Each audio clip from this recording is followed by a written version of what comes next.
సర్వశక్తి మంతుడు.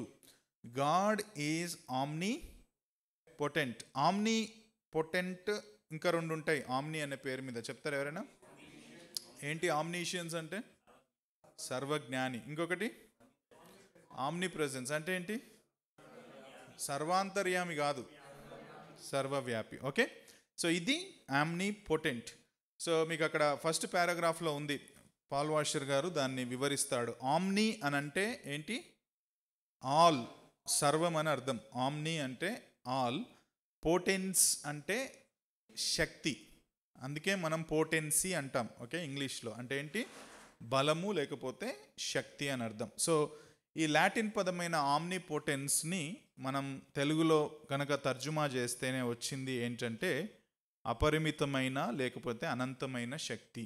ఒకవేళ దేవునికి అది ఆపాదిస్తే ఏమంటున్నాడు? దేవుడు సర్వశక్తి మంతుడు. సో దేవుడు సర్వశక్తి మంతుడు అంటే అర్థం ఏంటి? ఇంకెందుకు క్లాస్ మరి వెళ్ళిపోదాం. ఓకే, ఆయన చేయదలచినవి సర్వము చేయగలవాడు. Okay, if he wants to do something he will definitely do it. ఆయన చేయాలనుకున్నవి కంపల్సరీగా ఆయన చేస్తాడు. ఆయనను ఏ వ్యక్తి ఏ శక్తి నిరోధించ జాలవు, దానికి విరుద్ధంగా ఆయనను ప్రేరేపించలేవు. దేవుడు సర్వము చేయగలడు అనగా తన పరిశుద్ధతను, నీతిని, ప్రేమగల స్వభావం బట్టి ఆయన చేస్తాడు. రైట్. సో అక్కడ పాయింట్ ఏంటంటే తన స్వభావానికి విరుద్ధంగా ఆయన ఏం చెయ్యడు. దేవుడు అన్నీ చేయగలడు, కానీ ఆయన స్వభావానికి విరుద్ధంగా ఆయన చేయగలడు. ఎగ్జాంపుల్ చెప్తారా? మన క్రైస్తవ సర్కిల్స్లో చాలా విరివిగా ఈ ఎగ్జాంపుల్ ఉంటుంది. ఆయన మోయలేని రాయిని సృష్టించగలడా? ఇది తెలుసా? ఇది చాలా కామన్ తెలుగు సర్కిల్స్లో. Can God create a rock which he cannot lift? ఆయన మోయలేని రాయిని ఆయన సృష్టించగలడా? మరి అన్నీ చేయగలడు, పాట పాడినంగా ఏమైనా చేయగలవు. మరి ఆయన మోయలేని రాయిని కూడా ఆయన చేయగలడా? అఖిల చేయలేడా? You don't know. Diplomatic answer, intelligent answer. Very good. అట్లా ఒప్పుకోవాలి, మనోళ్ళు కొన్ని కల్పిస్తాం నాతో పాటుగా. Right, very good. ఇంకా చెప్తారు ఎవరైనా? థియలాజియన్స్ ఎవరైనా ఉంటే చెప్పండి. ఇక్కడ ఆయన మోయలేని రాయిని ఆయన చేయగలడా? ఆయన సర్వశక్తిమంతుడు కదా. ఒకవేళ ఆయన చేయలేకపోతే ఆయన బలహీనుడు అయిపోడా? అవునా? మరి చేస్తాడా చేయడా? చెప్పండి. That's a stupid question. ఇంకొంచెం సీరియస్గా చెప్పాలి, దట్స్ అ స్టూపిడ్, మూర్ఖమైన ప్రశ్న అని అర్థం. ఎందుకంటే ఆ ప్రశ్న దేవునికి వేయాల్సింది కాదు. తన స్వభావానికి విరుద్ధంగా ఏది చెయ్యడు. ఇప్పుడు ఆయన స్వభావాన్ని ఒకవేళ కించపరిచేది, ఆయన స్వభావాన్ని క్వశ్చన్ చేసేది ఏదైనా ఉందంటే అది ఆయన చెయ్యడు. ఆయన నీతిమంతుడు, పరిశుద్ధుడు. ఇంకొక క్వశ్చన్ కూడా అడగనివ్వండి, ఇంకా మీకు అర్థమవుతుంది. సో దేవుడు సమస్తము చేయగలడు అని అంటే, దేవుడు ఇంతకుముందు అడిగిన క్వశ్చన్ లాంటిదే, కెన్ గాడ్ టెల్ అ లై? ఆయన అబద్ధం ఆడతాడా? ఆయన సమస్తం చేయగలడు కదా. ఆయనకు ఎవ్వరూ అడ్డు చెప్పలేరు కదా. అవునా? ఆయన సర్వశక్తిమంతుడు కాబట్టి దేవుడు అబద్ధం ఆడొచ్చా? ఆయన సమస్తం చేయగలడు కదా. Yeah, so that's a very important. ఆయన క్యారెక్టర్, ఆయన నేచర్కి వ్యతిరేకంగా ఆయన ఏమీ చెయ్యడు. సో దేవుడు సర్వశక్తిమంతుడు కాబట్టి ఆయన అబద్ధం ఆడతాడు. దేవుడు సర్వశక్తిమంతుడు కాబట్టి ఆయన ఒక మోయలేని రాయిని క్రియేట్ చేస్తాడన్నవి అవి మీనింగ్లెస్, ఇల్లాజికల్, స్టూపిడ్ క్వశ్చన్స్ అని అంటారు థియలాజికల్ సర్కిల్స్లో. అర్థమవుతుంది అన్న మాటలు? సో ఆయన స్వభావానికి విరుద్ధంగా ఏది చెయ్యడు అనేది మాత్రమే సర్వశక్తిమంతుడు అన్నదానికి నిర్వచనం. అంతేగాని ఆయన సమస్తమును చేస్తాడు అని దాని అర్థం కాదు. ఓకే, అందుకే బ్రాకెట్లో కూడా ఎగ్జాంపుల్స్ ఇచ్చాడు పాల్ వాషర్ గారు. అది దట్స్ అ ఫూలిష్ క్వశ్చన్ అని చెప్పాను నేను. దేవుడు ఉన్నాడా? అయితే చూపించు. That's a foolish question. ఎందుకు? డిఫాల్ట్గా దేవుడు అంటే ఎవరని చెప్పాం మనము? స్పిరిట్. ఆయన స్పిరిట్ బీయింగ్, ఆత్మీయ ఉన్న దేవుణ్ణి నువ్వు చూపించు అనడంలో అర్థం లేదు, క్వశ్చన్ మీనింగ్లెస్. కాబట్టి ఇన్ ద సేమ్ వే దేవుడు సర్వశక్తిమంతుడే, కానీ ఆయన తన స్వభావానికి, తన గుణలక్షణాలకు, తన నీతికి వ్యతిరేకంగా ఏది చెయ్యడు అనేదే సర్వశక్తిమంతుడు అన్నదానికి ఇక్కడ నిర్వచనం. ఓకేనా, అర్థమైందా? ఏమైనా క్వశ్చన్స్ ఉంటే మధ్యలోనే నాకు చెప్పండి. సో ఇంగ్లీష్లో దాన్ని లాజికల్ ఇంపాసిబిలిటీ అంటారు. ఇప్పుడు మనం అడిగే ప్రశ్నలు ఏమంటారంటే that's a logical impossibility. God cannot do logically contradictory things. ఆయన స్వభావాన్ని కాంట్రడిక్ట్ చేసే దేన్ని, లాజికల్గా ఉండే దేన్నైనా సరే ఆయన చేయడు. అంటే ఆయనకు శక్తి లేదని కాదు ఇక్కడ, మళ్ళీ ఆయనకేదో శక్తి లేదు కాబట్టి చేయట్లేదని కాదు అక్కడ. ఓకే, అవి ఆయన చేయదగినవి కావు, తన స్వభావానికి విరుద్ధంగా ఆయన చేయదగినవి కావు అని మాత్రమే అది మనం అర్థం చేసుకోవాలి. ఓకేనా, అర్థమైంది కదండి? రైట్. సో ఒక ఆయన దానికి డిస్క్రిప్షన్, అంటే ఆయన సర్వశక్తిమంతుడు అని చెప్పడానికి ఒక మాట అన్నాడు. ఏమన్నాడంటే, God can do all he will, but he will not do all he can. God can do all he will. ఆయన ఏదైతే చిత్తిస్తాడో, ఆయన చిత్తంలో ఆయన అనుకుంటాడో ఆయన అది ప్రతి ఒక్కటి చేస్తాడు. But he will not do all he can. ఆయన చేయదగిన ప్రతిదీ మాత్రం చేయడు. ఆయన చిత్తంలో చేయాలనుకున్న ప్రతిదీ మాత్రమే ఆయన తప్పకుండా చేస్తాడు అని చెబుతూ ఏమంటాడంటే, he has power over his power. అంటే he has power over his power అంటే his power is under the control of his holy will. ఆయన ఏదైతే చేయగలుగుతాడన్న సామర్థ్యము మళ్ళీ దేని నియంత్రణలో ఉంటుంది? ఆయన చిత్తము, ఆయన పరిశుద్ధమైన చిత్తం యొక్క నియంత్రణలో ఉంటుంది. అంతేగాని ఆయన సర్వశక్తిమంతుడు కాబట్టి అన్నీ చేస్తాడు అని మనం ఊహించొద్దు, అనుకోవద్దు అని దాన్ని ఆయన ఎక్స్ప్లెయిన్ చేస్తాడు. ఓకేనా, అర్థమైందా అండి? ఆయన పరిశుద్ధుడు, ఆయన సత్యవంతుడు కాబట్టి ఆయన అబద్ధం ఆడడు. అదే ఆయన స్వభావానికి వ్యతిరేకమైనది. ఆయన పరిశుద్ధుడు, పాపాన్ని అసహించుకుంటాడు కాబట్టి ఆయన విగ్రహారాధన జరిగే చోట ఉంటాడా? ఉంటాడా? ఉండడు. He will not be there because he hates it. అలాగని ఆయన సర్వవ్యాపి కాదు అని అనొచ్చా మనం? ఆయన సర్వవ్యాపే, ఆయన అంతటా ఉంటాడు. ఆయన లేని స్థలం అంటూ లేదు, ఆయన లేని ప్రదేశం అంటూ లేదు, అవునా కదా? ఆయన అంతటా వ్యాపిస్తాడు. కానీ ఆయన స్వభావానికి వ్యతిరేకమైన క్రియలు జరుగుచున్న చోట ఆయన ఉండడు. అర్థమవుతుంది కదా? సో ఇవి చాలా జాగ్రత్తగా, అంటే ఈ యాట్రిబ్యూట్స్, గుణలక్షణాలని మనం అన్నిటికీ ఓపెన్ చేయొద్దు. అర్థమవుతుంది కదా? సో ఆయన స్వభావం, ఆయన గుణం, ఆయన చిత్తం అన్న బౌండరీలోనే ఆయన పని చేస్తాడు అన్నది మనం చాలా జాగ్రత్తగా గమనించాలి. సో సర్వశక్తిమంతుడు అంటే కూడా దాదాపు ఆయన చిత్తంలో మాత్రమే, ఆయన స్వభావానికి వ్యతిరేకంగా చేయకూడనివి మాత్రమే ఆయన చేస్తాడని అర్థం చేసుకోవాలి. ఓకేనా, రైట్. ఫస్ట్ దాంట్లో చూడండి, ఆయన సర్వశక్తిమంత్వాన్ని చూపించే కొన్ని స్క్రిప్చర్స్ అక్కడ ABCDEF వరకు ఉన్నాయి. దాంట్లో ఒక మాట ఏది చూడండి, సర్వశక్తిగల దేవుడు. ఓకే, సో 17వ అధ్యాయం 1వ వచనం మీరు చదువుతారా? ఆదికాండం 17:1. సామాన్యంగా చూస్తే, సాధారణంగా చూస్తే ఆ ఏజ్లో పిల్లలు పుట్టడం అనేది చాలా చాలా కష్టం, రైట్?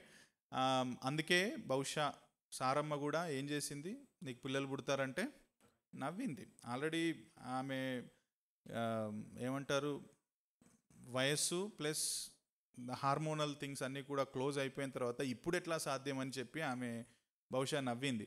సో అప్పుడు దేవుడు ఏమంటున్నాడంటే, నేను సర్వశక్తి గల దేవుడను, నేను నీతో నిబంధన చేశాను, నేను మిమ్మల్ని అభివృద్ధి పరుస్తాను. యాక్చువల్లీ ఇది ఎప్పుడు చెప్పాడు తెలుసా అబ్రహాంకి? ఫస్ట్ చెప్తారు ఎవరైనా?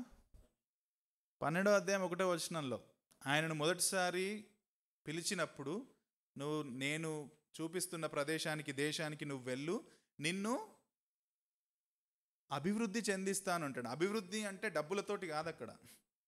ఓకే, అక్కడ ప్రాముఖ్యంగా ల్యాండ్ ఉంది, కానీ అక్కడ మెయిన్ ల్యాండ్తో పాటు ఏంటంటే he's going to be a father of Israel.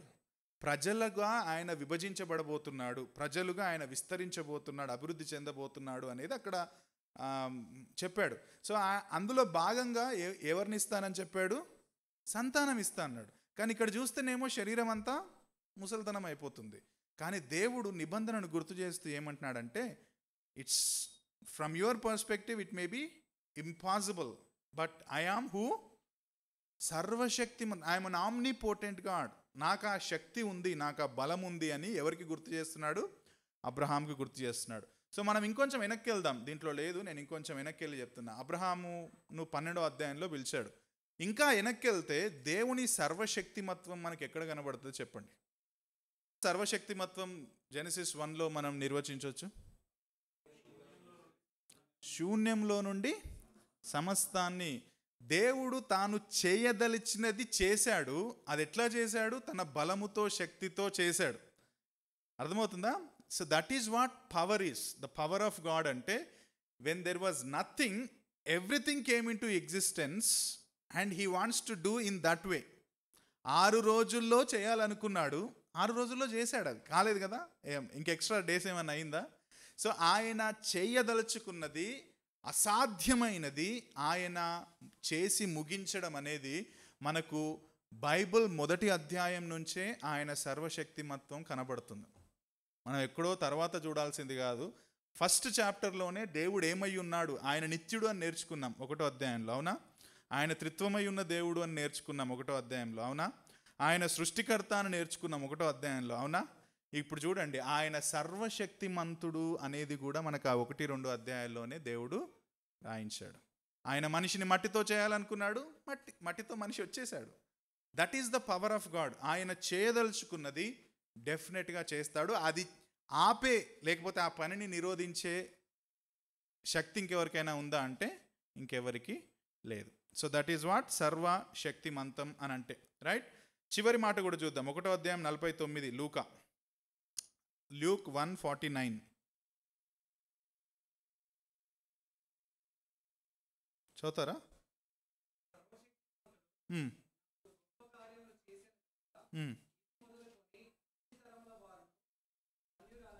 ఎవరంటున్నారా మాట? మేరీయా, ఎలిజబెత్తా? కాబట్టి 45కు రావాలా. అప్పుడు వస్తే, అప్పుడు మరియా ఇట్లా నేను, అప్పుడు మరియా అంటుంది 49లో, సర్వశక్తిమంతుడు నాకు గొప్ప కార్యములు చేసెను గనుక ఇది మొదలుకొని అన్ని తరముల వారును నన్ను ధన్యురాలని అందరు.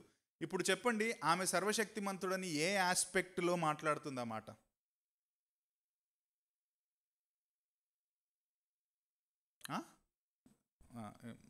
ఓకే, ఇంకా ఆమె సర్వశక్తిమంతుని ఎట్లా ఎన్కౌంటర్ చేసింది? ఆయన సర్వశక్తిమంతుడు అని ఆమె ఎందుకు ఆ మాట అన్నదంటే, జనరల్గా పురుషుడు స్త్రీ లైంగిక కలయిక ద్వారా గర్భం వస్తుంది, అది జనరల్ రూల్ కదా. కానీ ఇక్కడ పురుషుని ఎరగకనే ఆమె గర్భం ధరించింది. అప్పుడు ఏమంటాడు దూత వచ్చి, ఏం చెప్తాడు? ఇది పరిశుద్ధాత్మ వలన కలిగినది అని అంటాడు. So the power of God was manifested in the life of Mary through her pregnancy. అంటే పురుషునితో కలవకుండానే సర్వశక్తిమంతుడైన దేవుడు, రక్షకుణ్ణి ఈ లోకానికి తీసుకురావాలని ఆలోచన చేసి ప్రణాళిక చేసిన దేవుడు, పురుషుణ్ణి కల్పించకుండానే తన శక్తి చేత, పరిశుద్ధాత్మ చేత ఏం చేశాడు? ఆమె గర్భంలో రక్షకుణ్ణి పుట్టించాడు. సో అది అంటే దేవుడు అది చేయాలనుకున్నాడు, దాన్ని నిరోధించే కార్యక్రమం ఏమీ లేదు. ఆ సర్వశక్తిమంతుడైన దేవుణ్ణి తను గర్భం దాల్చడంలో మేరీ అనుభవించింది, ఇంకేం లేదు. అంటే ఆమెకు డబ్బులు లేకపోతే ఇంకేదో కాదు దేవుడు ఇచ్చింది. ఏమి ఇచ్చిండు అంటే గర్భం ఇచ్చాడు యాక్చువల్లీ. సో గర్భంని ఆమె ఏమంటుందంటే సర్వశక్తిమంతుడు, మనుషులకు అసాధ్యమైనది కానీ దేవుడు దాన్ని సాధ్యపరిచాడు. He can do what he wants to do. అందుకే బైబిల్లో లాస్ట్ టైం మనం సార్వభౌమత్వం గురించి మాట్లాడినప్పుడు కూడా ఆ వచనం ఇక్కడ నెక్స్ట్ పేజ్ తీయండి. బి, 3వ పాయింట్లో బి ఉంది కదా, 3వ పాయింట్లో బి ఏమనుంది చూడండి. కీర్తన 115 3వ వచనం. రాయలేరు కదా మీరెవ్వరు? దయచేసి రాసుకొని రండి. మా దేవుడు ఆకాశమందున్నాడు, ఆయన తనకిచ్చవచ్చినట్లుగా సమస్తం ఆయన చేయుచున్నాడు. మనం సార్వభౌమత్వం మాట్లాడినప్పుడు కూడా ఇది మాట్లాడాం. దేవుడు ఆకాశమందున్నాడు, ఇచ్చ వచ్చినట్లు అంటే ఇష్టం, ఆయన చిత్తం, ఆయన ఇష్టమైన తన చిత్తం ఏదైతే ఆయన నిర్ణయించాడో దాని ప్రకారం ఆయన చేస్తాడు. పురుషుణ్ణి ఎరగకుండా వర్జిన్ బర్త్ ద్వారా రక్షకుని తీసుకురావాలని నిశ్చయించాడు, అది చేశాడు ఆయన. అర్థమవుతుంది కదా? సో మనం డెఫినేషన్కి వెళ్తే ఆయన ఏదైతే చేయాలి తన చిత్తంలో అనుకున్నాడో అది తప్పకుండా ఆయన చేయగలిగిన దేవుడు, కాబట్టి ఆయనని సర్వశక్తిమంతుడు అని మనం పిలుస్తున్నాం. ఓకేనా? రైట్. సో ఆయన సర్వశక్తిమత్వాన్ని గురించి కొన్ని లేఖన భాగాలు ఇప్పుడు మనం చూద్దాం. ఇర్మియా 32:17-27 నేను చదువుతాను, చూడండి. యెహోవా ప్రభువా, సైన్యములకు అధిపతి యెహోవా అను పేరు వహించువాడా, శూరుడా, మహాదేవ, నీ అధిక బలము చేతను చాచిన బాహువు చేతను భూమి ఆకాశములను సృజించితివి, నీకు అసాధ్యమైనది ఏదియూ లేదు. చూడు, ఆయన సర్వశక్తిమత్వం గురించి చాలా చక్కగా వివరించబడ్డ వచన భాగం ఇది. యెహోవా సైన్యములకు అధిపతియగు యెహోవా. సైన్యములకు అధిపతి అంటే మీకు సైన్యం తెలుసు కదా, సైన్యానికి అధిపతి ఎవరు? జనరల్గా సైన్యాధిపతి. కానీ సైన్యాధిపతికి అధిపతి ఎవరు? రాజు. సో ఇక్కడ ప్రభువా సైన్యములకు అధిపతి యెహోవా అన్నప్పుడు ఆ ఇమేజరీ ఏంటంటే కింగ్, అల్టిమేట్ అథారిటీ, అందరికంటే పైనున్నవాడు. ఇప్పుడు రాజు శక్తిమంతుడా, సైన్యాధిపతి శక్తిమంతుడా? రాజు, సైన్యాధిపతి కాదు. సైన్యాధిపతికి ఎంత శక్తి అయినా ఉండొచ్చు. రాజు యూజువల్గా వారియర్స్ ఉంటారు, వాళ్ళు కూడా యుద్ధానికి పోతారు. కానీ కొన్నిసార్లు రాజు కంటే కూడా సైన్యాధిపతి ఎక్కువ శక్తిమంతుడుగా ఉంటాడు. అవునా కదా? అంతే. ఈయన మీరు రికార్డ్ అవుతుందా? ఓకే, సరేలే. పిల్లలు సడన్గా పెద్దరాజు చచ్చిపోయాడు అనుకో, తర్వాత ఎవరిని రాజు చేస్తారు? కొడుకును. నెపోటిజం ఈజ్ వెరీ కామన్ కదా అప్పట్లో. ఆయన ఇంకా వయసులో పెద్దవాడు కాకముందే చేసేస్తారు కొన్ని రోజులు. కానీ ఎందుకు చేస్తారంటే అది అల్టిమేట్ అథారిటీ. దానికి ఇప్పుడు ఈ సైన్యాధిపతిలాగా యుద్ధానికి వెళ్ళి యుద్ధం చేయాల్సిన అవసరం లేకపోయినా పర్లేదు. కానీ ఆ చిన్నగా ఉన్న రాజు చెప్తే ఈ పెద్ద సైన్యాధిపతి కూడా ఏం చేయాలా? నోరు మూసుకొని వినాలి. సో సైన్యములకు అధిపతి యెహోవా అంటే యాక్చువల్లీ అల్టిమేట్ అథారిటీ గురించి మాట్లాడు. ఇంకా అంతకు మించి ఇంకేం లేదు, ఆయనకు పైన ఇంకెవ్వరు ఉండరు.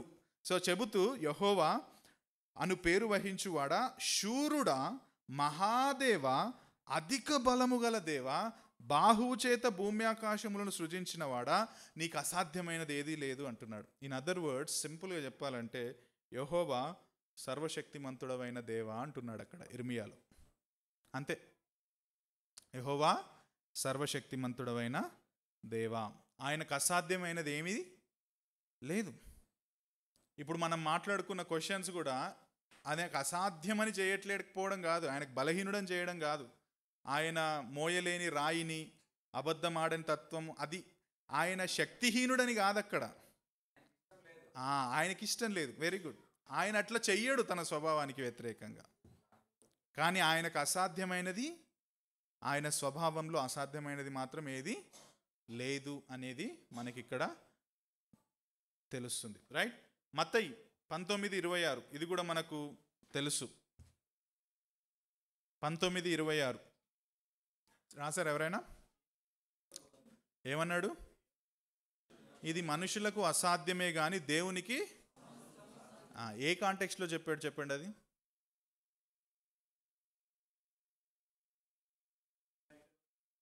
పరలోక రాజ్యంలో ఎవరు?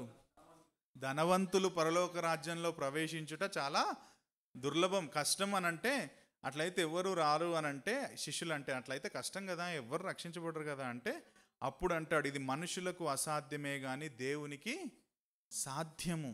ఇన్ అదర్ వర్డ్స్ అక్కడ ఏం చెప్తున్నాడంటే salvation is in my control.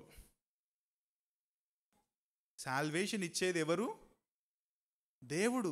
మనుషులకు అది అసాధ్యం, అటువంటి వాళ్ళు రావడం కూడా అసాధ్యం అనిపించవచ్చు. కానీ బికాజ్ సాల్వేషన్ ఈజ్ ఫ్రమ్ మీ, కాబట్టి ఇది సాధ్యము అని అంటున్నాడు. మీకు ఇంకో విషయం చెప్పనా, ఇక్కడే చెప్పనివ్వండి, తర్వాత చెప్దాం అనుకున్నాను. కానీ దేవుని సర్వశక్తిమత్వానికి ఒక నిదర్శనం ఏంటో తెలుసా?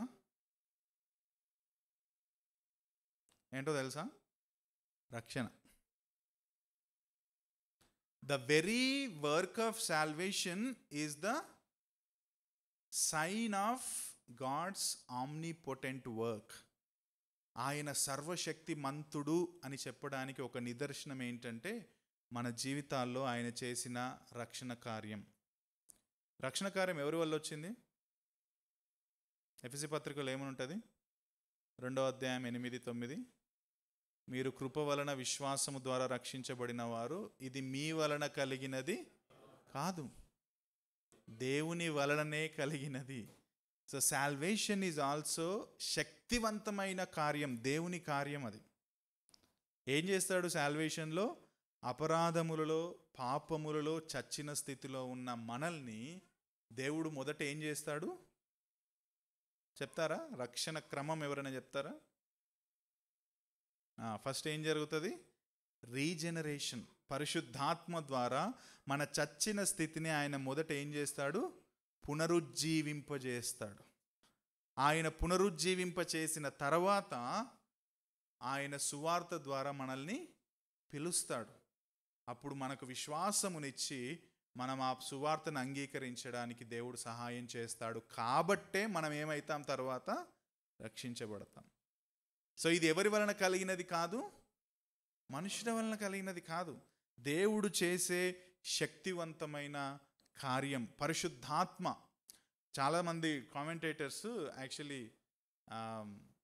ద పవర్ ఆఫ్ గాడ్ని హోలీ స్పిరిట్కి కనెక్ట్ చేస్తారు న్యూ టెస్ట్మెంట్లో, ద పవర్ ఆఫ్ గాడ్ని. సో యాక్ట్స్ 2లో అందరూ కూడి ఉన్నప్పుడు ఎవరు వచ్చారు వాళ్ళ మీదికి? అక్కడ వాడిన పదజాలం లూకా గారు ఎట్లా రాస్తారు గమనించారా మీరు ఎప్పుడైనా? ఒక పెద్ద గాలి, పెద్ద తుఫాన్ వచ్చింది. తుఫాన్ కాదు, సారీ, గాలి.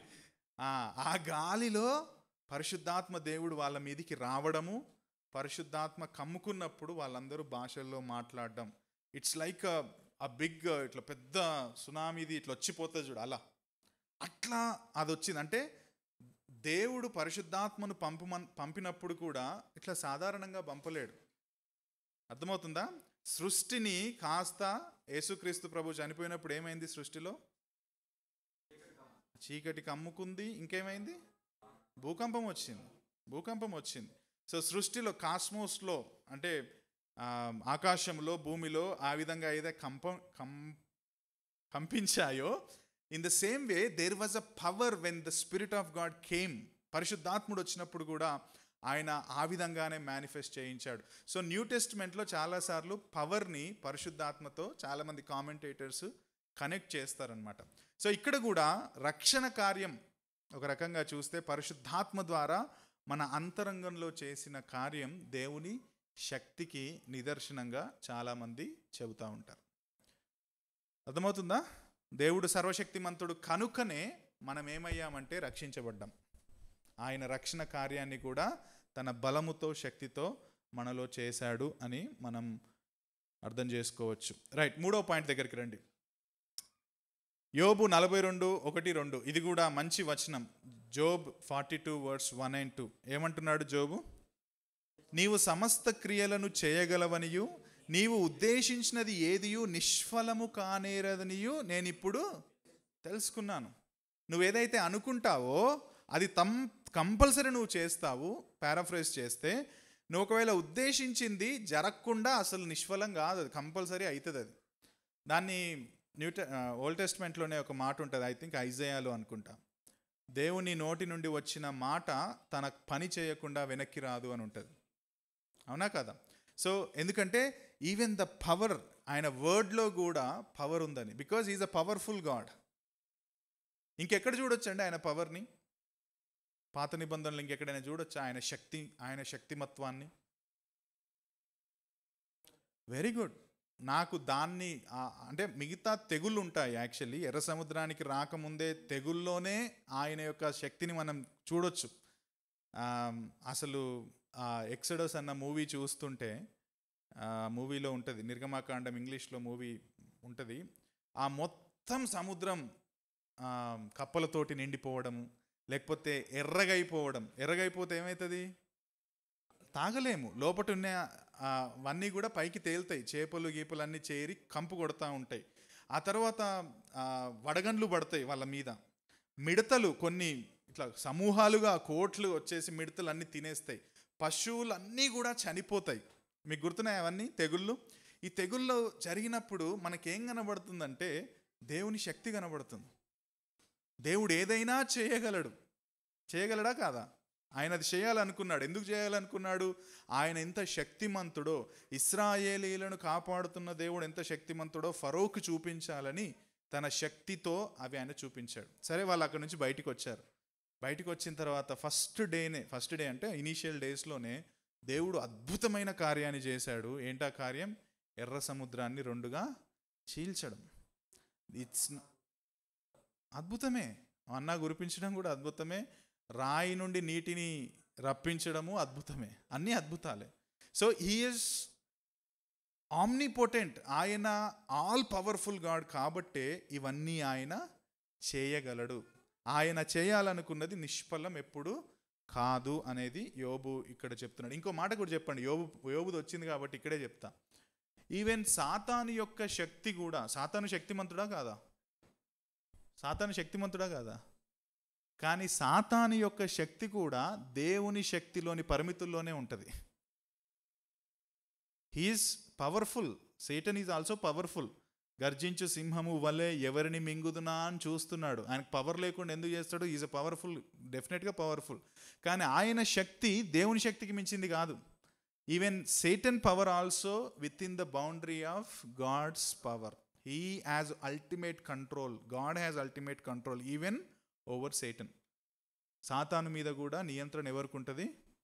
అందుకే యోబు దగ్గరనే అంటాడు కదా, నువ్వు ఏం చేస్తున్నావు నాయన అంటే, భూమి మీద అటు ఇటు తిరుగుతున్నా అంటే ఆయనకు లేనిపోని ఆలోచన పుట్టించేది దేవుడే. మళ్ళీ నా సేవకుడైన యోబు గురించి నీకు తెలుసా? ఎవరు అడుగుమన్నారు ఇప్పుడు? అప్పుడు నేను తిరుగుతున్నా అని ఆన్సర్ చేసిండు ఆయన. ఈయనే ఉండి నా సేవకుడైన యోబు గురించి నీకు తెలుసా అని మళ్ళీ ఎవరు స్టార్ట్ చేసిరు అసలు? యోబును దేవుడే స్టార్ట్ చేసిండు. సరే, నువ్వు అంత బాగా ఇచ్చినావు కాబట్టి ఆయన అట్లా ఉన్నాడంటే నువ్వు అన్నీ కొంచెం వెనక్కి తీసుకో, జస్ట్ అట్లా వెనక్కి తీసుకో నీ శక్తిని, అప్పుడు కంపల్సరీ మనోడు నిన్ను ఖర్చు చేస్తాడు అంటే, సరే నువ్వు అంతా నేను తీసుకుంటా, పోయి నువ్వు టెస్ట్ చెయ్యి, కానీ ఆయన ప్రాణాన్ని మాత్రం టచ్ చేయకు నువ్వు. సెకండ్ టైం అంటాడు ఆ మాట. ఓకే, సెకండ్ టైం ఏమంటాడు, నువ్వు ఏమన్నా చేసుకో కానీ ప్రాణం మాత్రం టచ్ చేయకు అంటే సరే అనిపోతుంది. సో కుష్ఠవ్యాధి మొత్తం ఒళ్ళంతా పుండ్లు వస్తాయి, కూర్చుంటాడు, అంత ఘోరంగా ఉంటుంది. ఆల్రెడీ అందరు చచ్చిపోతారు ఫ్యామిలీ అంతా. కానీ ఆయన ప్రాణాన్ని మాత్రం ఎవరు కాపాడారు? సో ఎందుకంటే అది ముందే నిర్ణయించాడు దేవుడు ఏమని, ఆయన ప్రాణాన్ని మాత్రం ముట్టొద్దు నువ్వు. సో పాయింట్ ఏంటంటే Satan power also within the limits of God's power. ఆయన చేయదలిచినది తప్పకుండా ఆయన చేస్తాడు, నిష్ఫలం కాదు అని మనకిక్కడ చూడొచ్చు. మీకు ఇంకొక ఎగ్జాంపుల్ కూడా చెప్తాను, ఇవన్నీ ఇందులో లేవు, నేను చెప్తున్నా. పిలాతును యేసుప్రభు ఒక మాట అంటాడు, మీకు గుర్తుందా? యోహాను సువార్త 19, ఒకసారి తీయండి. యోహాను సువార్త 19వ అధ్యాయం.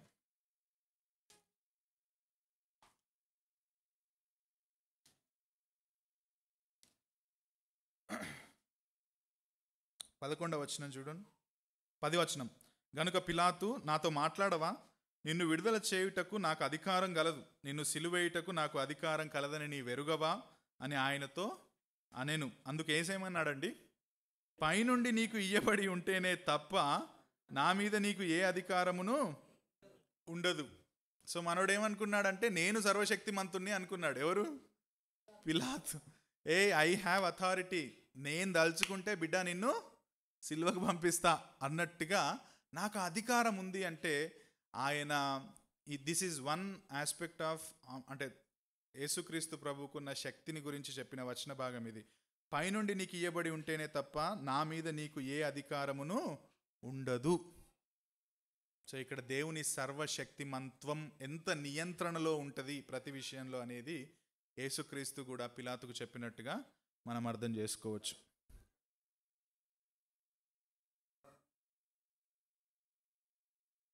శక్తివంతమైన అంటే అంటే మనం దేవునికి సర్వశక్తిమంతుడు అని ఆపాదిస్తున్నాం. ఇప్పుడు పిలాతు కావచ్చు, లేకపోతే కైసరు లాంటి చక్రవర్తులు కావచ్చు.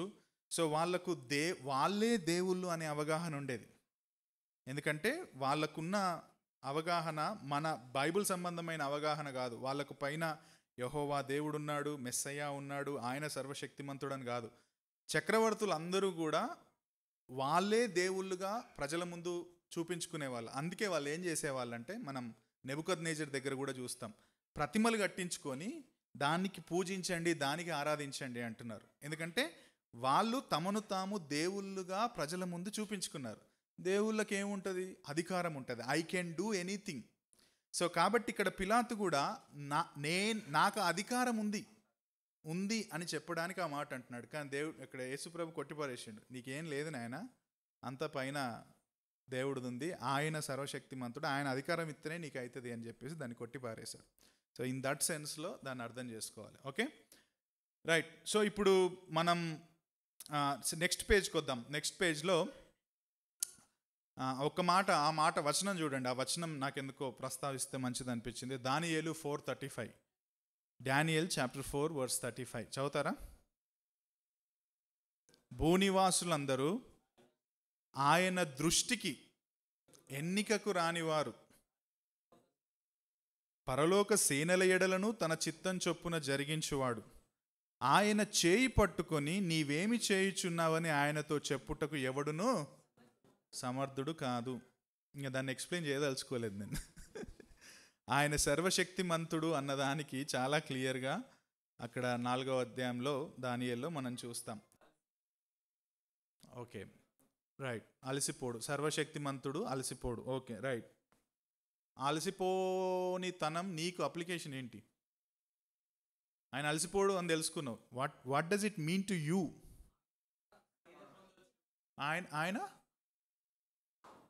ఆయన దగ్గర నువ్వు సేద తీరొచ్చు. Very good. ఇంకా వెరీ గుడ్ వినయ్. ఏ భయము లేకుండా ఆయన మీద మనం ఆధారపడవచ్చు. ఇంకో విషయం చెప్పనా, నేను రాసుకున్న ఇట్లా, అంటే కవితాత్మకంగా రాసుకున్నా, ఇజ్రాయేలును కాపాడువాడు కునుకడు నిద్రపోడు, కాబట్టి ఇశ్రాయేలు దేవుణ్ణి నమ్ముకున్న మనం రాత్రిపూట ప్రశాంతంగా నిద్రపోవచ్చు. అంటే దేవుణ్ణి నమ్ముకున్నా అని అంటే ఆయనకు స్లీప్ అవసరం లేదు. బై ద వే, సర్వశక్తిమంతుడికి నిద్ర అవసరం లేదు, ఎందుకంటే ఆయనకు అలసట లేదు, ఆయనకు నిద్ర అవసరం అసలే లేదు. అవునా? కానీ మనకేం కావాలా? నిద్ర కావాలా. సో మనం రాత్రిపూట ప్రశాంతంగా ఎప్పుడు పడుకుంటాం? ధైర్యం ఉన్నప్పుడు. సో మన ధైర్యం ఎవరు ఇక్కడ? అందుకే అంటున్నాడు, యెహోవాయే నిన్ను కాపాడు వాడు, నీ కుడిపక్క యెహోవా నీకు నీడగా ఉండును అంటే అభయం ఇస్తున్నాడు అక్కడ. ఎవరిలో అభయం? యెహోవాలో అభయం. ఆయన మనకు తోడుగా నీడుగా ఉంటాడు. ఎవరు ఆయన? సర్వశక్తిమంతుడు.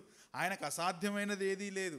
ఆయన మనకు తోడుగా ఉన్నాడు కాబట్టి ఏం చేయొచ్చు మనం ప్రశాంతంగా? ఎందుకంటే ఆయన కంట్రోల్లో ఉంది ఎవ్రీథింగ్. అవునా? ఇంటర్న్స్ తోటి మాట్లాడుతున్నప్పుడు ఇప్పటికే చాలాసార్లు చెప్పాను, నిన్న కూడా మా ఇంట్లో మాట్లాడుతున్నప్పుడు ఆ మాట చెప్పాను. సుబోధ్ కూడా ఉన్నాడు. ఏమన్నానంటే, పరిచర్యలో అండ్ మరియు వ్యక్తిగత క్రైస్తవ జీవితంలో దేవుడు సార్వభౌముడు అన్న సత్యం మనం అంగీకరించకపోతే, అది మన జీవితంలో ప్రాక్టీస్ మనం చేయకపోతే మనం సరిగ్గా పడుకోలేం.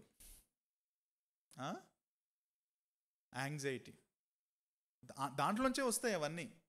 యాంగ్జైటీ కావచ్చు, పాల్పిటేషన్ కావచ్చు, ఫ్యూచర్ పట్ల ఒక భయం, ఆందోళన, ఇవన్నీ దేంట్లోంచి వస్తాయంటే దేవుడు సర్వశక్తిమంతుడు, ఆయన సార్వభౌముడు అని మనం మర్చిపోవడము, లేకపోతే దాన్ని నిర్లక్ష్యం చేయడం. అందుకే నేను అన్నాను, ప్రశాంతంగా రాత్రిపూట పడుకోవాలి అంతే. ఎందుకు పడుకోవచ్చు అంటే, మనం పడుకోవచ్చు, యేసుప్రభుని నమ్ముకున్న మనందరం కూడా ప్రశాంతంగా పడుకోవచ్చు. ఎందుకో తెలుసా? ఆయన సర్వశక్తిమంతుడు. యేసుప్రభు కూడా తన సర్వశక్తిమత్వాన్ని ఎంత బాగా చూపించాడు ఈ లోకానికి వచ్చినప్పుడు. పడవలో తుఫానును ఆపాడు, 5,000 మందికి భోజనం పెట్టాడు, కుంటివాడిని లేపాడు, గుడ్డివారిని స్వస్థపరిచాడు, పాపములను క్షమించాడు. అవునా కదా? సర్వశక్తిమంతుడు కాబట్టి చేయగలిగాడు అవన్నీ. సో మరి అలాంటి దేవుని నమ్ముకున్న మనం ప్రశాంతంగా పడుకోకపోతే ఎట్లా? సో సర్వశక్తిమంతుడు అని ఇక్కడ తెలుసుకుంటే సరిపోదు మనకు. మన ప్రాబ్లం ఏంటో తెలుసా, క్రిస్టియన్ సర్కిల్స్లో చాలా మట్టుకు ఏంటి, ఇక్కడే కానీ ఎక్కడికి వస్తే మనం లిటరల్గా జీవిస్తాం, ఏడికి రావాలా? యాంగ్జైటీ, ఒక విషయం చెప్పిన, యాంగ్జైటీ బిబ్లికల్గా మాట్లాడితే సూటిగా చెప్పాలంటే సిన్, పాపం. అది ఏ విషయమైనా కావచ్చండి. If you are anxious, you are not believing that God is omnipotent. తెలుసా? నువ్వు ఆందోళన చెందుతున్నావు, నీకు ఏదేదో అవుతుంది అంటే దేవుడు సర్వశక్తిమంతుడను నమ్మట్లే, వింటున్నావు క్లాస్ అంతే. జనరల్గా ఆయన గుణలక్షణాలు ఏంటంటే బట్టినట్టు చెప్తున్నావు, ఆమ్నిపోటెంట్, ఆమ్ని ప్రెజెన్స్, చెప్తున్నాం. కానీ and if you are still anxious, అది ఏ రీజన్ అయినా కావచ్చండి. If you are anxious for a long time, that is sin. You are not trusting the Lord. అందుకే మనం ఆ విషయాన్ని చూసాం ఇక్కడ. విగ్రహాలను నమ్ముకొనకునుడి, యెహోవాను నమ్ముకొనుడి, ఆయన ఎందుకు సహాయం చేస్తాడు. If you are anxiety, you are not seeking the help of sovereign God. So అక్కడ కీర్తనకారుడు అదే అంటున్నాడు, నిన్ను కాపాడువాడు నీ కుడిపక్క యెహోవా నీకు నీడగా ఉండును, ఎందుకంటే ఆయన సర్వశక్తిమంతుడు. చెప్తున్నాం anxiety. Anxiety is a sin. And యాంగ్జైటీలో మనం ఏం చెప్తున్నామంటే దేవుడికి, నేను నీ మీద ఆధారపడదలుచుకోలేదు, నీ వల్ల అది కాదు. నువ్వు సర్వశక్తిమంతుడు అయిన దేవుడు అని అనుకుంటున్నావు, కానీ నీ వల్ల అది కాదు అని చెప్తున్నాం మనం. అర్థమవుతుందా? వెన్ వీఆర్ యాంగ్షియస్, మన పిల్లల గురించి కావచ్చు, మన ఆరోగ్యం గురించి కావచ్చు, రేపొద్దున మనకు జరిగే హింస గురించి కావచ్చు. హింస అంటే నేను పర్సిక్యూషన్ గురించి కావచ్చు, లేకపోతే ఒక 5 years తర్వాత 10 years తర్వాత మనం ఎలా ఉండబోతామన్న విషయాలు, ఏదన్నా తీసుకోండి. If you are very much anxious, you are not resting in the sovereignty of God, you are not resting in the all powerful God. Romans 8:31, ఇట్లుండగా ఏమందుము, దేవుడు మన పక్షమునుండగా మనకు విరోధి ఎవడు. ఇప్పుడు చెప్పండి, అది ఏ కాంటెక్స్ట్లో ఎట్లా అర్థం చేసుకోవచ్చు? దేవుడు సర్వశక్తిమంతుడు, ఇప్పుడు ఆ వచనాన్ని ఎట్లా అర్థం చేసుకోవచ్చు?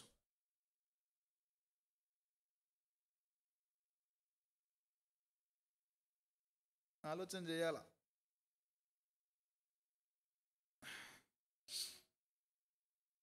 ఎందుకంటే లాస్ట్లో దేవుని గురించే మాట్లాడతాడు అక్కడ 8:31లో, అంటే ఆ 8 చాప్టర్ 33, 34లో. చెప్పండి ఆగు. కిరణ్ బ్రదర్ చెప్తున్నాడు, పాపమునకు శిక్ష గురించిన కాంటెక్స్టా 8:31? Okay okay, God's promises. Okay, 35 నుంచి చూద్దాం. 35. మ్మ్. మ్మ్. మ్మ్. మ్మ్. మ్మ్.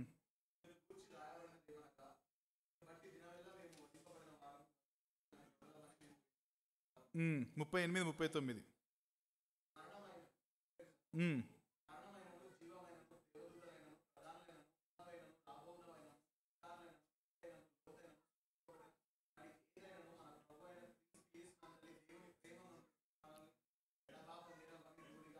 ఇప్పుడు చెప్పండి ఏంది కాంటెక్స్ట్? దేవుడు ప్రేమ అయి ఉన్నాడు, ఎవరు లేరు అంటే ఏంటి? ఆయన సర్వశక్తిమంతుడు. ఇప్పుడు చెప్పండి. That's very very important. నేను ఇంతకుముందు ఫస్ట్లో ఏం చెప్పినా, సాల్వేషన్ ఎక్కడి నుంచి అని చెప్పాము. ఎక్కడి నుంచి సాల్వేషన్? సర్వశక్తిమంతుడైన దేవుని కార్యం అని చెప్పాను. ఇప్పుడు చూడండి, రోమన్స్ 8 దగ్గరికి వచ్చేసరికి, దేవుడు మన పక్షమునుండగా మనకు విరోధి ఎవడు, ఈ విరోధులు ఎవరు ఉండొచ్చు అనేవి ఇప్పుడు దాకా మనం చదివినాయి. శ్రమ అయినను, హింస అయినను, బాధ అయినను, కరువు అయినను, వస్త్రహీనత అయినను, మరణమైనను, ఇవన్నీ కూడా విరోధులుగా కనిపించేవి. సో లాస్ట్కి ఏంటంటే, ఇవన్నీ కూడా మనల్ని దేవుని ప్రేమ నుండి, అంటే ఏంటి, సర్వశక్తిమంతుడైన దేవుడు మనల్ని రక్షించాడు. ఆ రక్షణ నుండి మనల్ని, చెప్పండి, తొలగించేది ఏది లేదు. Assurance of salvation. When God saves, sovereign God, omnipotent God, when he decides to save a person, that person will be saved and nobody can lose when God saves from eternal judgment. అర్థమైందా? ఇది రక్షణ నిశ్చయతకు సంబంధించింది. సర్వశక్తిమంతుడైన దేవుడు నిన్ను రక్షించిన తర్వాత నిన్ను ఆ సర్వశక్తిమంతుని చేతుల్లోంచి బయటికి లాగే శక్తి ఇంకెవరికి ఉంది చెప్పండి? అర్థమైందా?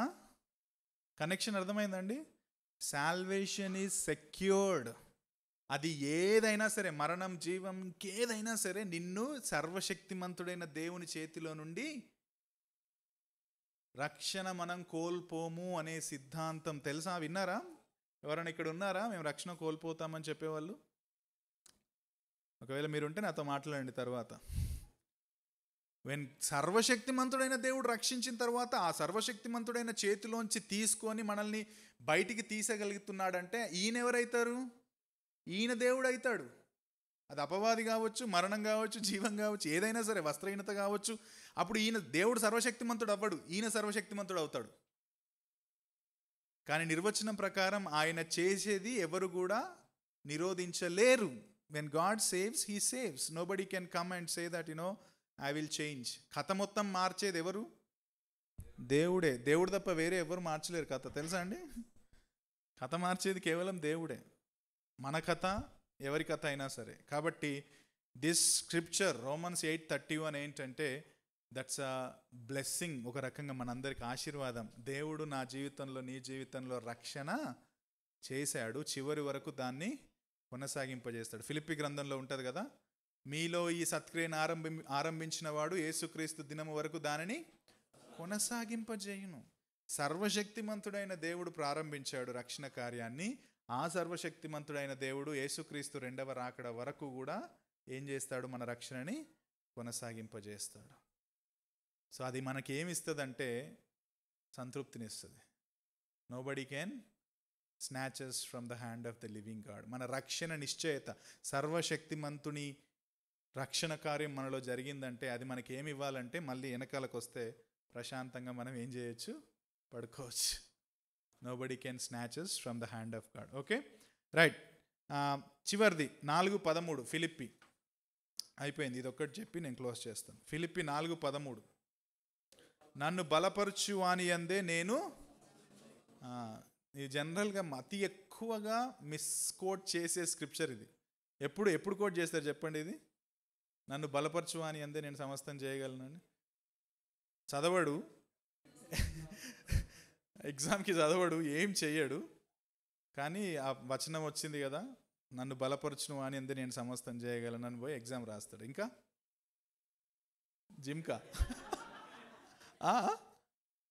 జిమ్కి వెళ్ళే ముందు ఓకే, ఇంకా ఇంటర్వ్యూకి ప్రిపేర్ అయ్యే ముందు, రైట్. కానీ అక్కడ కాంటెక్స్ట్ తెలుసా? సందర్భం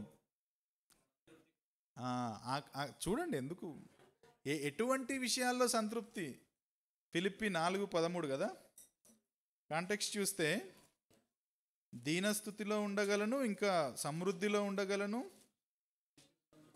లేమి అని చెప్తాడు అనుకుంటా 4:13. అయినను నా శ్రమలో మీరు పాలు పంచుకున్నది మంచి పని, ఫిలిప్పీలారా సువార్తను నేను. ఓకే, అది కాదు. 11, నాకు కొదవ కలిగినందున నేను ఇలాగూ చెప్పుటలేదు, నేను ఏ స్థితిలో ఉన్నా ఆ స్థితిలో సంతృప్తి కలిగి ఉండ నేర్చుకున్నాను. దీనస్థితిలో ఉండనెరుగుదును, సంపన్న స్థితిలో ఉండనెరుగుదును, ప్రతి విషయంలోనూ అన్ని కార్యంలోనూ కడుపు నిండి ఉండుటకును, ఆకలి కొని ఉండుటకును, సమృద్ధి కలిగి ఉండుటకును, లేమిలో ఉండుటకును నేర్చుకొని ఉన్నాను. నన్ను బలపరచు అని అందే నేను సమస్తమును. ఎగ్జాక్ట్లీ ఆపోజిట్ టైంలో మనం కోట్ చేస్తాం కదా. అంటే నాకేమీ లేకపోయినా సరే నా సంతృప్తి దేంట్లో అంటున్నాడు? దేవునిలో. నువ్వు ఇప్పుడు ప్రార్థన చేస్తాము, దేవుడు ఇవ్వలేదు అనుకో, జనరల్గా ఏం చేస్తాం? నువ్వు ఎందుకు ఇవ్వలేదు దేవా నాకు అని అంటాం. కానీ ఇక్కడ ఆపోజిట్ చెప్తున్నాడు పౌలు, నాకు లేమి దేవుడు ఇవ్వకపోయినా కానీ నేనేమంటా? సంతృప్తి. ఎందుకు అంటే నన్ను బలపరచువాడు, నా సంతృప్తి ఆ లేమి స్థితిలో కూడా నాకు బలమిచ్చి నాకు సంతృప్తినిచ్చే దేవుడు నాకున్నాడు. సో ఇక్కడ దేవునిలో సాటిస్ఫాక్షన్ గురించి మాట్లాడుతున్నాడు కానీ దేవుని మీద కంప్లైంట్స్ గురించి మాట్లాడతలే. అర్థమవుతుంది కదా? సో ఇప్పుడు సర్వశక్తిమంతుడైన దేవుడు మనల్ని బలపరుస్తాడు. ఆ బలపరచు దేవుడిలో నేను సమస్తం చేయగలను అని మనం అప్లికేషన్. ఇప్పుడు దాన్ని ప్రాక్టికల్గా అప్లై చేయండి. ఎక్కడ వాడుకోవచ్చు దీన్ని మన జీవితాల్లో? సర్వశక్తిమంతుడైన దేవుడు బలపరుస్తున్నాడు, నేను సమస్తం చేయగలను అని పెడుతున్నాం ఇప్పుడు దానికి మనం. ఇప్పుడు చెప్పండి, how we can apply this?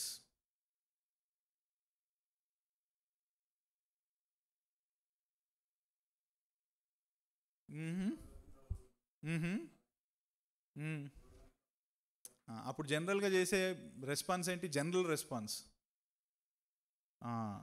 బాధపడడంలో తప్పలేదు బై ద వే, బట్ దేవుడే తీసేశాడు, దేవుడే ఇటువంటి పరిస్థితిని తీసుకొచ్చాడు అని దేవుని మీద గ్రంబుల్. దేవుడు తీసుకొచ్చాడు ఒక రకంగా, అంటే సావరెనిటీని గుర్తు చేసుకుంటే మళ్ళీ దేవుడే తీసుకొచ్చాడు, అనుమతించాడు అది. కానీ the attitude of the heart, ఎందుకు చేసిన నువ్వు ఇట్లా,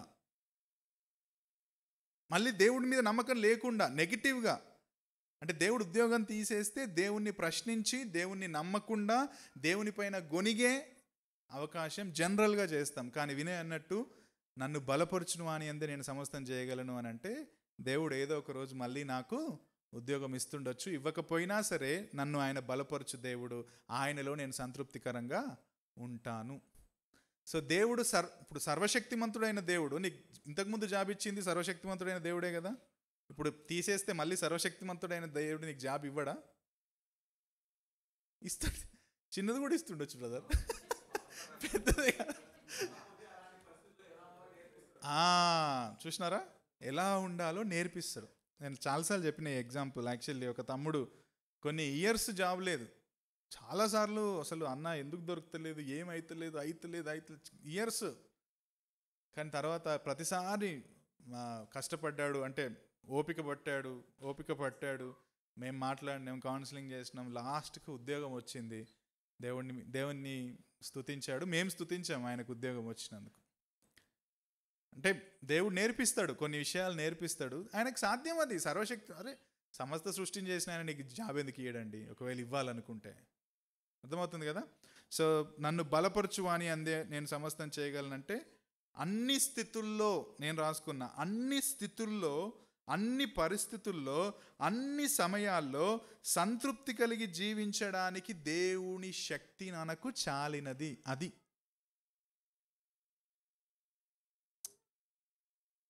ఎట్లా? అది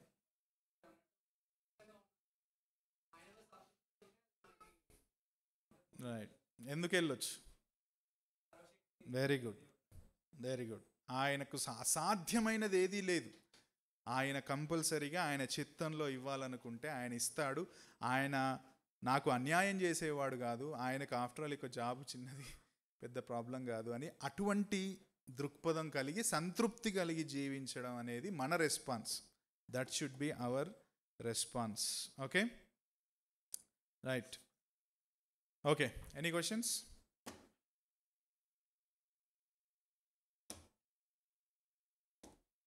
సర్వశక్తిమంతుడు అన్న టాపిక్ మీద ఏమైనా ప్రశ్నలు ఉన్నాయా? ఆ దేవుడు అన్నీ చేస్తాడు, ఆయనను ఆపే శక్తి ఎవరికి లేదు అని మనం సర్వశక్తిమంతుడైన దేవుని గురించి తెలుసుకొని మన జీవితాలని ఆయన మీద మరింతగా ఆధారపడుతూ మనం జీవించాలి. ఓకే, సో దాంట్లో ఒక మాట చెప్పి క్లోజ్ చేస్తాను. మనం ఆయన మీద ఆధారపడి జీవించడం అన్నదానికి ఒక గుర్తు ఏంటో తెలుసా? అంటే నేను నేర్చుకున్నా మొన్నటి నుంచి అది ప్రాక్టీస్ చేస్తున్నా నేను. మొన్న మీకు తెలుసు కదా, ప్రార్థన గురించి నేను ఒక పోస్ట్ పెట్టాను, ప్రార్థనలో ఎదగాలనుకుంటా. సో అక్కడ ఒక మాట దేవుడు గుర్తు చేశాడు, ఏమిటంటే ఆయన మీద మనం ఆధారపడుతున్నాం అన్నదానికి మన జీవితంలో ఒక సూచన ఏంటో తెలుసా? ఆయనకు చెప్పకుండా ఏ పని చేయకపోవడమే. అంటే నేను అనేది ఇప్పుడు పనులు తోముతున్నదేవా అట్లా కాదు, నేను తోమన్నాదేవా అది కాదు నా ఉద్దేశం. అంటే మన జీవితంలో మన నిర్ణయాలు, అవి అనుదిన నిర్ణయాలు కావచ్చు కొంతవరకు, తర్వాత ఆ, మన జీవితాన్ని ప్రభావితం చేసే నిర్ణయాలు కావచ్చు, మన క్రైస్తవ జీవితాన్ని ప్రభావితం చేసే నిర్ణయాలు, అవేవి కూడా ఆయనకు చెప్పకుండా, ఆయనకు విన్నవించకుండా చేయకపోవడం అని నేర్చుకుంటున్నాను నేను. అర్థమవుతుందా? సర్వశక్తిమంతుడైన దేవుడని తెలుసుకోవడం కాదు, ఆ సర్వశక్తిమంతుడి మీద ఆధారపడడం అంటే you tell everything to God, that is prayer. అది మొన్న నేను మండే రోజు లీవ్ తీసుకొని నేను కొద్దిసేపు ప్రార్థన చేస్తూ ఉన్నా. తను వేరే రూమ్లోకి పోయింది, నేను వేరే రూమ్లోకి పోయాం మా ఇంట్లో. One of my prayer was all confession. ఎందుకంటే దేవుడు నాకు ఏం చూపించిండో తెలుసా?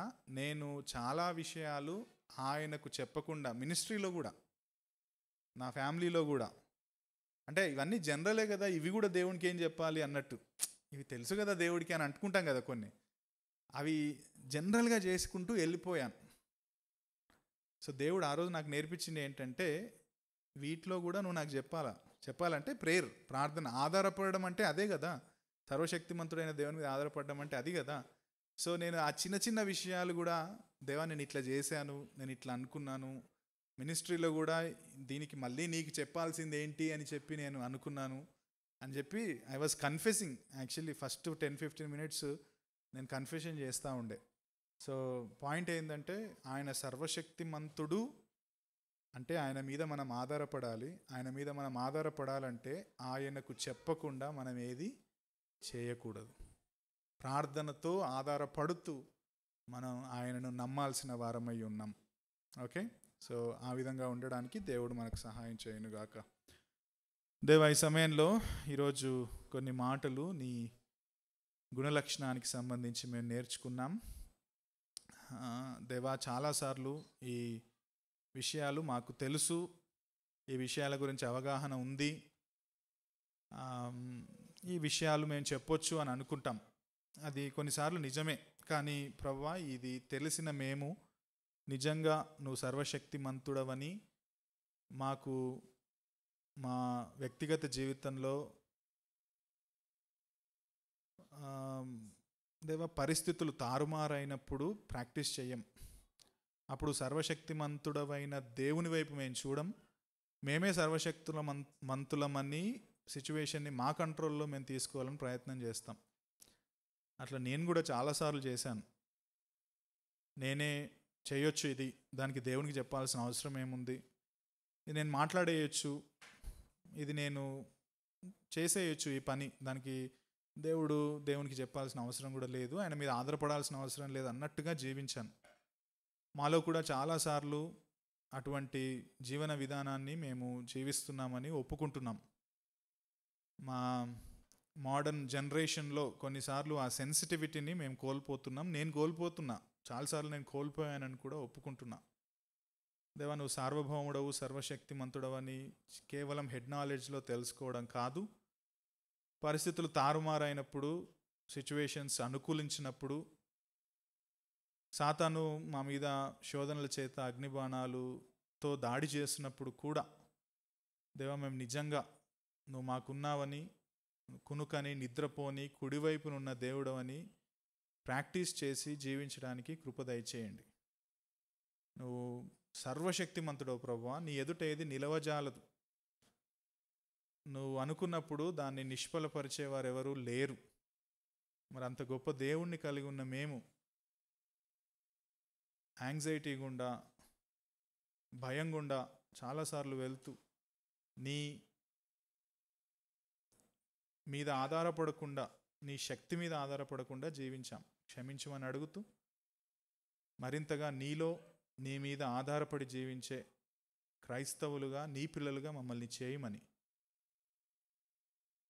ఈరోజు ఒక మంచి మాటను మాకు దయచేశారు. నువ్వు సర్వశక్తిమంతుడవైన దేవుడవు, మాకు తోడుండే దేవుడవు.